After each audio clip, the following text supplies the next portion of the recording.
Welcome to the talk, everybody. I'm Pandemonia, an anonymous artist from London, and I've been making art for quite some time in sort of different guises over the years. And I'm going to talk you through some of my work and artistic journey, which is a little bit unconventional. Originally, I was a printmaker. I was interested in print because, to me, it felt like the most modern of the sort of artistic practices. It was kind of, I see print not just as silkscreen and etching. I see it as to do with mass communication and advertising. And I wanted to make work that sort of worked with this, worked with the media, because I feel like the media is something that kind of connects all of us, a bit like language connects us. It's like something none of us actually really own, but we're all part of it, and we all have to sort of live with it. And I have these ideas like, if you print something enough times, you could become real, and that's something that doesn't really exist in painting or sculpture. So, print can actually change reality. I mean, when I was doing print, it was in the analog age, and things have changed now, and digital media is sort of, is a kind of a culmination of that. I was aware of things like, in the media, like things like these archetypes, these sort of patterns that kept repeating themselves. So,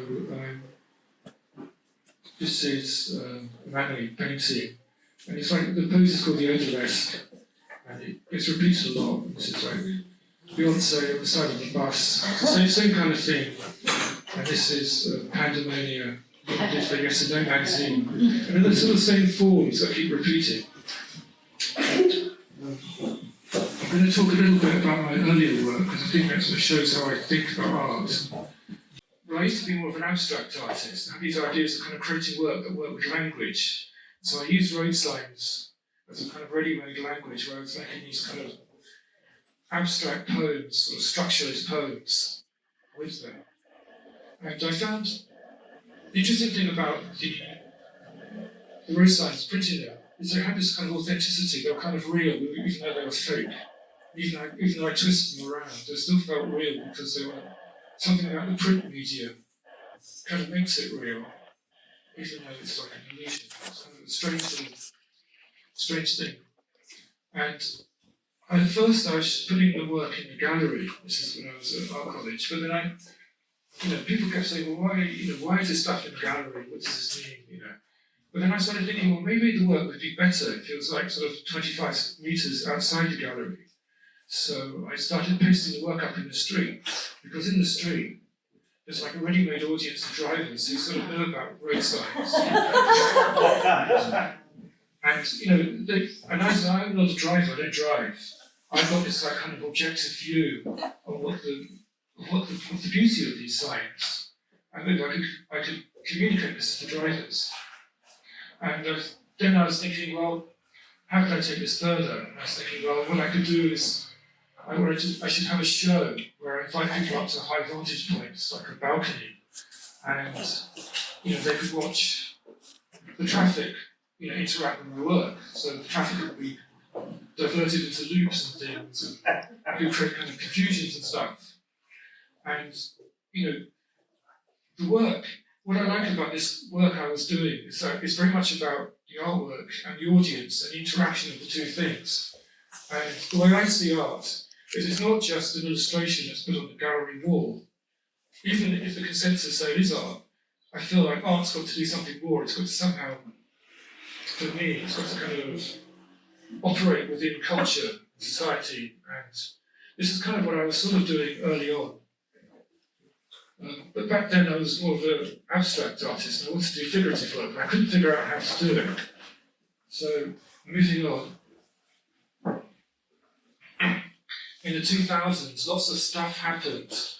The world really started changing. The celebrity culture really got going. I mean, it also before, but it kind of got ridiculous. And then we had things like Facebook and Big Brother, and then social media was happening, and then camera phones appeared, and they had like cameras on the front and on the back. So it's all about the individual, the consumer. There's this like kind of narcissistic thing going on. And I was thinking, well, why doesn't someone, make some art about this? Like, I wanted to put some artwork in that celebrity slot and have it somehow sort of self-referencing the whole system. So it's, so I can see the relationship between the celebrities and the advertising, and it's like, this whole thing is very interesting. It connects to everybody, and we're all affected by it. And so I wanted to make some artwork about that. And of course, when social media started, you could have your pictures all over the internet. And people were starting to create their own stories. These are some various pictures from Google of Pandemonia. I was interested in Hobbes. That's not Hobbes, the fashion chain, or Rustin Hobbes. This is Hobbes, the 17th century philosopher, sort of father of political philosophy.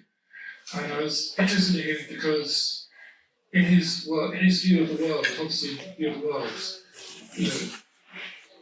he believes that mankind is quite savage, and you need states to sort of control mankind. And his view is that the king represents the country, and all the people of the country, the vassals of the state, are his limbs and his organs. And so he's like a giant. So his will is, he represents the country. And I was thinking, I found this a very interesting idea. And I was wondering, how would you create a leviathan or an automaton that represented our times? This slide here is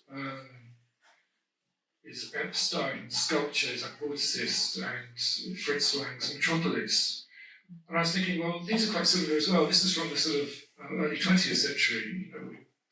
We've got electricity, and you've got armour. It relates to war and tanks and things. And this is around the time of the First World War. So this kind of figure sort of represented those times. So what could I do for our times? So I started thinking about all the things that kind of affected me that I liked in adverts. I was thinking of sort of beauty and shininess and youth and sexuality and colour and loads of variety. I was thinking all these things could be things I could use to build my leviathan, my creature. And then I was also aware that all these things have an inverse as well. Like there's another philosopher, Rousseau, talked about that society actually, in his view, that society was, he'd think that mankind in the natural state was actually very peaceful, and it was society that corrupted us.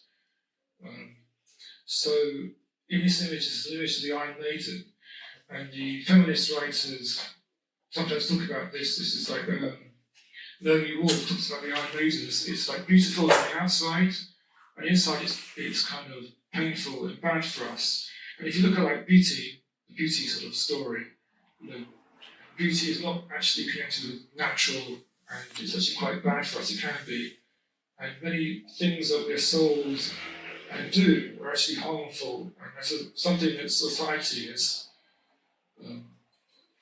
created or imposed on us by small degrees. So this is the first definite sort of pandemonia I've created. I've made stuff before, but this is the first one I thought was really successful. So I'm building her like, thinking of her as a logo. So I'm thinking of silhouettes and simple colours like you would in advertising.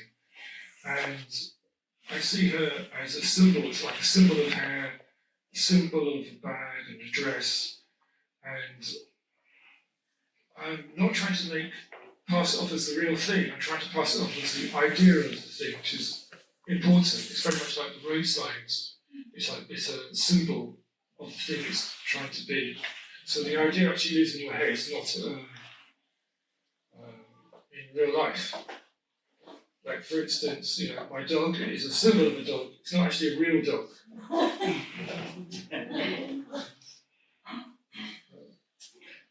I'm going to talk a little bit about making Pandemonia because I think it's quite interesting. So I did a lot of drawings of Pandemonia, how I could try and conceive them. And I was trying to kind of go beyond the sort of traditional beauty, like, the Greeks would, Praxiteles was interested in, geometry and the circle and stuff. So I started thinking about fractals and how I could use computers to generate perfect forms and shapes.